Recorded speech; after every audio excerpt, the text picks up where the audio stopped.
one of my, like this guy today gets a job, signs up with the team, got a referral to get in, so he didn't have to really go through much of an interview process, pulls his back and spends the first month of the company dragging himself up the stairs, laying on the floor to still do deals. Yeah.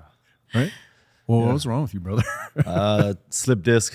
I think No, I mean in your head. Just yeah. Well, you started a new company. You want to start off on a good track, and first impressions mean everything. So I just want to make sure that, despite the injury, my effort is still going to be there. So that's all it was. Yeah, this is the respect level. This is the this Tom is like my Brady man crush of episode. Nuborrow. Yeah. This is the Tom Brady of Nuborrow.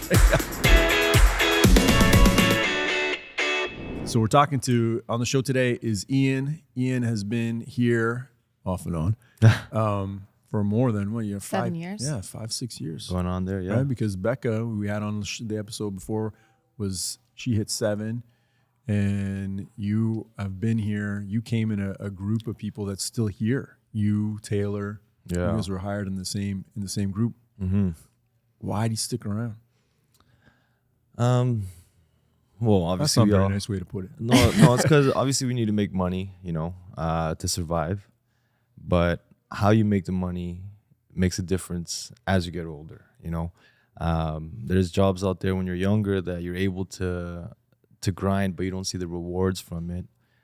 This type of medium, I felt, directly translate into the outcome. So as whatever I put into the work, I see the returns on it. And there's very few positions out there that you get to experience that, So, yeah. I think if you could like peek behind our text threads, Ian, my guy, and I, we text each other sports highlights like nonstop. But a lot of it is we're very similar in terms of, winners, why we put in the effort, why we do what we do, and results matter. But this is one thing that this is one thing I respect the heck out of you for.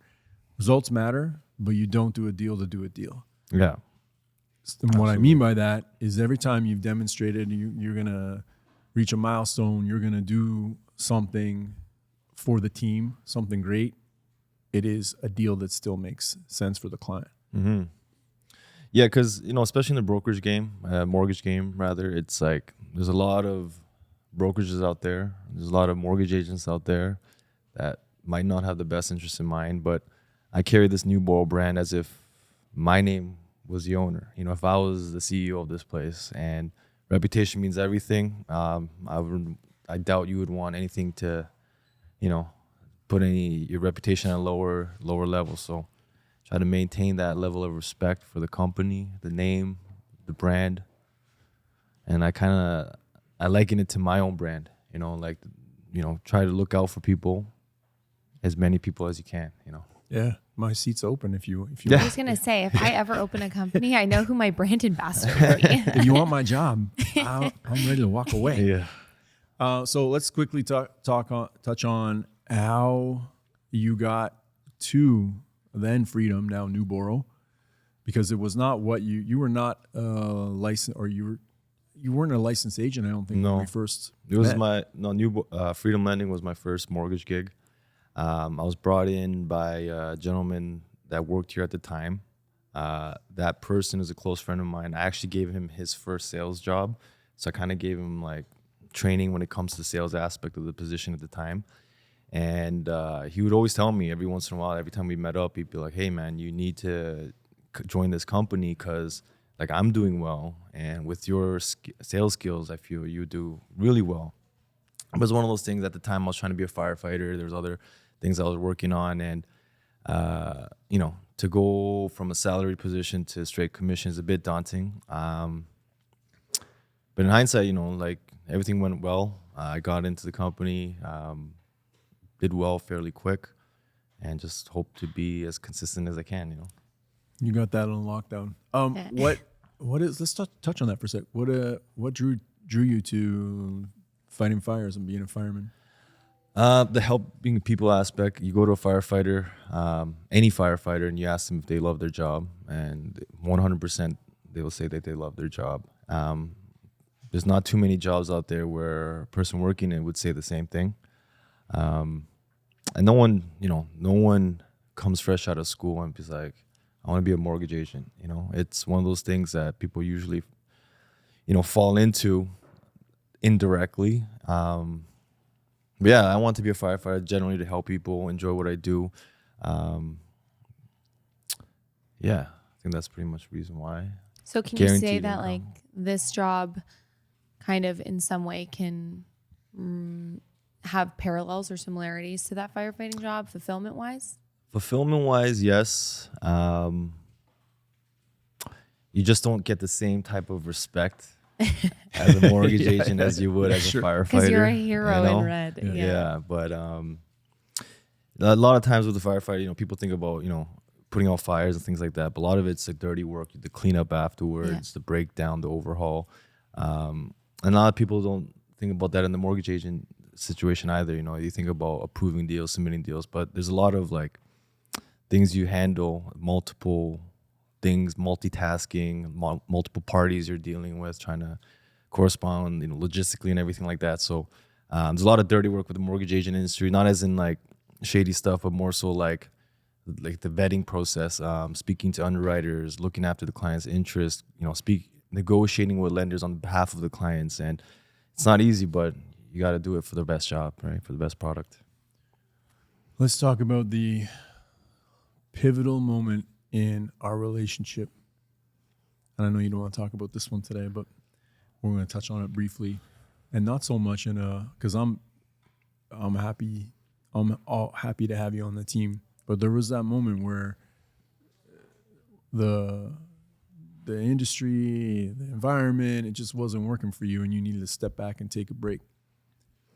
Yeah. So, like, to go back, and I've thought about this quite often and still do.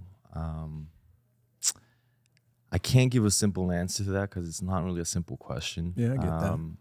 I mean, there's multiple things or reasons what led me to leaving at the time. You can reference the way I was brought up, or the values that my dad put into me. Even if it was like it might have just been a natural progression that I felt was a natural progression in that type of role as a mortgage agent or brokerage in a startup company at the time. There was multiple reasons. The person that brought me in was no longer working there, so could have been a loyalty thing. But looking back now, like I know certain things I know, and at 18 years old I knew. At 10 years old, when I was 10, I didn't know anything. When I was 20, I didn't know anything. Now that I'm approaching 40, I know when I was 30, Give yourself some credit. what I thought I knew, I had figured out, it wasn't really the case. And it's what can you see yourself doing for the rest of your life? And at that time, I wasn't sure if I wanted to do this for the rest of my life. But as you get older, you start to realize things. You have commitments, things that you need to take care of. And I felt that this place would allow me to achieve those goals and provide for my family. And having a manager, I don't like to look at you as a manager, but you technically essentially are. But for someone that can see what my strengths are and allows me to, flourish in this type of industry, like, that's rare, man. So I had to come back. Here's my favorite part, right? You text me, we start talking, right? And I go right away to Ali.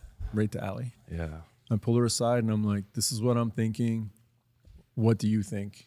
And what was your reaction? Because I remember your reaction. I was like, hell yeah. Right? I thought When for did he sure you were start? going to be like, no way. Yeah. No way. And right away you were like, absolutely. It makes 100% sense. He's you. You're him. Like, Yeah. And I think that also just speaks to his character, right? So there's a lot of people that have come and gone. There's people who have left and come back and haven't stayed as long or whatever the case is. But who you are as a person speaks to who you are as a person. Like, so it was an A-okay for me. I mean, I know unnecessary football numbers now because they matter somehow, but he's always had obviously a piece of my heart. And I mean, what better than sitting beside someone who reminds you of you all day? Just reassures you of the fact that you're doing something right. Right? Like I went to you, I went to Becca first before I even mentioned it to anybody else. Just because I wanted that raw reaction, and both of you, I should have asked her today. So this would be have a synergy, but she was also the same way. Yeah, absolutely. Yeah. And that speaks to you, how you carry yourself in here. So you and I are really into sports, and we always talk about leadership and performing. You want to be a volume performer, you have to volume shooter, you have to be a volume performer. You have to be able to do those things. And one of the things I respect a lot about you is if I implement something in training, you action it your own way. Yeah. You don't use my words, but we mentioned this on another episode, but you take so much ownership of it that I really respect that about how you carry and how you action things. Yeah, it's important because, I mean, I like to reference like therapy, and I use my own opinion about therapy. Therapy is great if you apply what you're learning in therapy. You know, if you're just going there every week, once a week to vent and carry on living the way you do, it might not be the most effective thing that you're participating in. Same thing with training. You know, you go to these training sessions, it's to learn. And the only way to learn and see the results is by applying what you learn. And I know you're not here to bullshit anyone. Like, this is not filler. You know, you want people to do well, and that's why you're training them to do well. And you wouldn't tell us to do something that doesn't work. That's what I say all the time. Right? Yeah. So I realized that from day one. Training sessions were big, even at our old office, a smaller office, every Wednesdays. I used to look forward to those meetings, you know, those motivational videos in the morning and stuff like that. But man, like training, it only works if you apply it, right? Yeah. And so I agree. I try to apply it. That's why training fails, is because you get excited about it. You pay, Tony Robbins, right? You pay these people and you go and you ingest this material and you come back and you action it once, doesn't work, maybe twice, 3 times, and then you're like, oh, and you lose that kind of that momentum. That's why we try and do it so often, because if we don't drill home customer service, we don't drill home how important it is to connect with people and the stories and trying to go deeper and learn more about a client, you'll forget. And you'll start being an agent that focuses on rates and fees, and those things don't close mortgages. They don't help people. And you can only, I guess, the common saying is, bring a horse to water, you can't make them drink, right? So you can provide our team as many tools as you have, which would obviously be applied to their success. But if they don't apply them, then chances are they're not going to be as successful. So that's what I guess separates a mortgage agent like our Tom Brady of Nuborrow here and other agents who aren't as successful and rotate out of the industry so fast. So it's one of those things where training obviously here is great, and a lot of places people don't have the privilege of that. But when you do have the privilege, it's what you do with it. Okay, so Ian, a while ago when I was looking at stats on reviews, I would tease you and be like, Ian is a keyword. Yeah.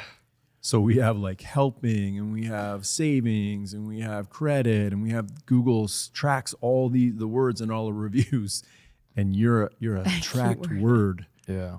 Like, what is it about Nuborrow that you dive into and create positive interactions with clients?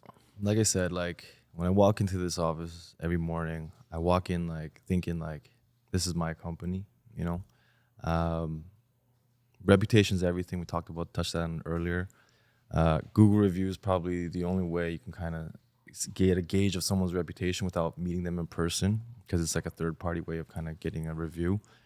I mean, first thing I walk in, like I open my CRM, I go to Nuborrow Google, check the reviews first thing every morning. I track the reviews. I take pride in those reviews. I tell clients all the time, like, I take pride in them. I tell them that, and I ask them to fill out reviews if they feel comfortable enough to do so.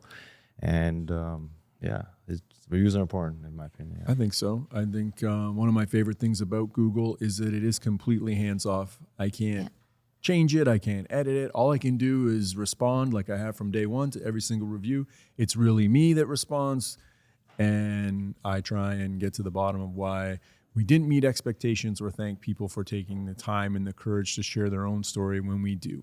And speaking of stories, you have done a lot of mortgages. I mean, last year was an amazing year for you. Even though you missed a full month, you still knocked it out of the park. You did well over 100 mortgages. Well, you got to have some client impact or some moments where you know that you really solved the problem. I think about this one time. Recently moved to the country. Husband, once getting into the country, decided he didn't want to have a family life anymore and kind of racked up tons of debt and just left. She was of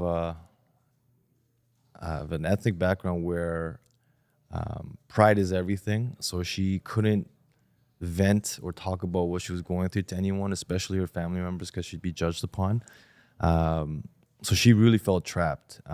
She reached out to Nuborrow. I remember actually she called in on the hotline. I think it was like 11:30 at night on a Thursday, and she was super timid on the phone. She wanted to ask questions, but didn't know even what kind of questions to ask. And we must have spent like a 20-minute phone call that late into the night. And she didn't even fill out the application right away. And I felt that she's not the type of person that needs to be pressured, but give her space. And sure enough, within the following weekend, she filled out the application. And once we started working on the file, she's kind of opened up to be a bit more. She was super stressed out, having to be in a new country, barely speaks the language, has 2 kids in school, and the debt load was just piling up more and more. And she was quickly becoming overwhelmed with it. We were able to provide a product where we paid off all her negative debt in full, lowered her monthly payments, freed up her cash flow. I was able to improve her credit score about 85 to 90 points in the span of 9 months, which we then used those improvements to get her into a better deal in the future.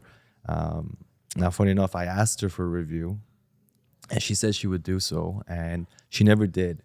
And when I followed up with her, it goes right back to her culture, where if anyone in her family or in her small circle seen her name talking about how she had to consolidate debt, she'd be looked at in a negative light. So I completely understood what she had to say. So I told her, don't worry about the review. I'm just happy we were able to get something done for her. But like every time I talk to her, she's always crying because it's like, Ian, you help me. And like, it'd be like a year later and she referenced the feeling that she had at the time, and just referencing it would have her, pile up tears again. So yeah, things like that definitely make an impact on your life, and you feel better for helping them.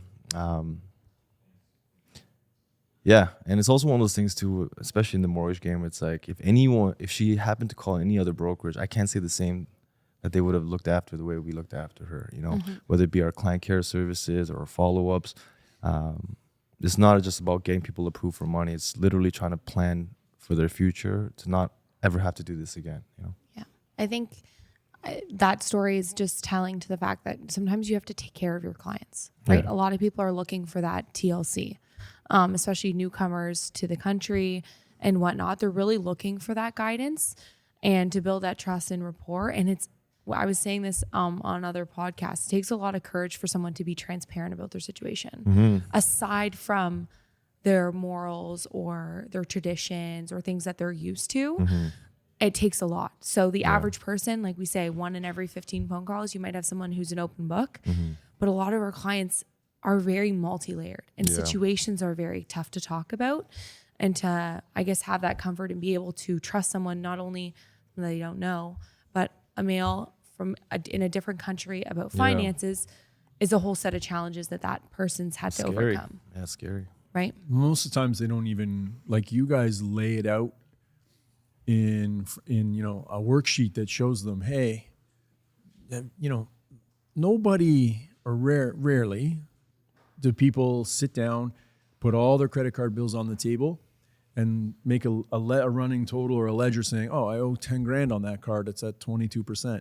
Oh, I owe 7 grand on this card. It's at 19%. And look at the finances as a whole. Then they leave car payments out. They leave insurance payments out. They leave Netflix out. They leave the things that are actually on the credit cards that are driving that up. So you guys really when you take the time to show them, and we were working on a file the other day where the other brokerage didn't do that. They just gave them a product, and now they're here saying, well, the product they gave me doesn't work because I was left with all this debt, but the rate was really good. Well, the penalty to break that really good rate is almost 20 or 15. 20% of the mortgage amount. That's insane. I just wasn't taking the time like you guys do. And when you take the time, you get those stories where, you know, you've impacted them, you've changed them, and there's so many. One of the things we were talking about for Instagram and social media was, we need content. And we're trying to make this content up when in reality you guys are sitting on 10 years. We're coming up on, a decade of actual content. One thing that puzzled me at the time, but then you and I later reconnected on, talk about it, where you one time were a little bit frustrated with me, and you're like, man, you're changing things all the time, and I don't know if you're changing them because you don't know what's happening or what you're doing. Yeah. And I was like, hey, Meryl, like, let's talk about it. And then we came full circle. You're like, yo, I get now. Now you're back. Now you're like, now I get now I see what we're doing. We're innovating. We're changing to stay ahead. Yeah. Yeah. I remember that meeting now. And it's like, what you said in that meeting kind of annoyed me, but it's what a coach needed to say for the team. And, you know, players look at game to game. You know, coach look at the season in the whole. So it's just perspective at the time. And I realize that now. Like I said, going on 40, I realized at 30 I didn't know much. So I don't know. Like this is one of my. I'm older than you, but we have a friendship that might be unlikely, but those are the things that I've seen your growth. Well, sometimes men don't change, bro. They don't grow. True. You have grown. Yeah. Right. And it takes courage to be able to say, and we won't get mushy, but it's courage to be able to sit back and look at yourself and say, I need to make these changes. It's true. Right. And we talk a lot about your upbringing and you know, your heritage and what you've been brought up to believe, and I know you're starting to make plans for the future for if you ever, when you do become a leader in your house, you become the dad, or you become, and you're making, these are hard. He is a dad. He is, that's right, to his lovely dog. But you're laying the groundwork now. That's not easy, right? I've been through some things. I know that those changes are hard as an individual. So I give you a lot of respect for the way you came back in here and the way you've carried yourself and the way you've bought into the change yourself. And you catch yourself. You have moments with me, and you get right back on those. Why'd you decide to make those changes? I think it goes back to what my father taught me as a child. You know, like life's, you know, as a man or as a person, it's all about having good character. And the only way I know, I realize this more and more as I get older, is that your character is only good as if you're able to work on those flaws or things that you don't do well, you know, things that you wish you could do better, you know. So life's about growth, you know, so it's just every little thing, you know, I try to do better. It's not always successful, you know. Sometimes I get super frustrated and my temper's short as ever, but yeah, just a growing process, man, just trying. The process, I think, for a mortgage agent from start to finish on the outside, and especially as a client, even before I ever got into the industry, I had no clue what my mortgage agent had to do to get it to the finish line. I think that's a lot of the frustration you feel, or you can feel as an agent. Because clients, they shouldn't know. Yeah. Right? It's not for them to know. You don't want to see how the hot dogs are made, right? That's right. You just want the end product. Yeah. So we're gonna wrap it up. This is been an episode for me that I was looking forward to and you were dreading. Yeah. Yes. But you made it. You made it out. I'll end it this way. The day you text me to come back, Yeah. my wife was making fun of me because I was acting like I was in a relationship. And that just shows me the impact you had on my life, right? Thank a lot you, man. of people, it was a big team, there's lots of people. You made a big impact in my life and you're Thank a you, sir. sounding board for me and I appreciate that sometimes. Yeah, man. You hear me out and you give me advice. You're saying this like we're ending the relationship. No. We're still together. Are we ending an episode or a relationship? Yeah. We're just ending the episode, but I can't thank you enough for having believing to come back. Right? Yeah, and I think I'll say one thing when we wrap this up is like the day I left, I remember I told you like I don't see myself working for anyone else. And during that time I was gone, I didn't work for anyone else. But even before I texted you, I was thinking about it for weeks. And I'm like, you know what? Like, there's no plan B. I'm not working on a resume. I'm not calling up these old references to say, can I use you as a reference? I'm calling up my guy, Adam, and I'm going to see what he has to say and we'll go from there. And Best day ever. things worked out. It worked out for the best. Yes, Thank sir. you, Ian. Thanks Thank for you. joining Thanks us today. for joining us. Thank you. And another episode. Alrighty. See ya. Your coffee. You're not supposed to walk off the set, bro. What? Oh, I thought you played my ass.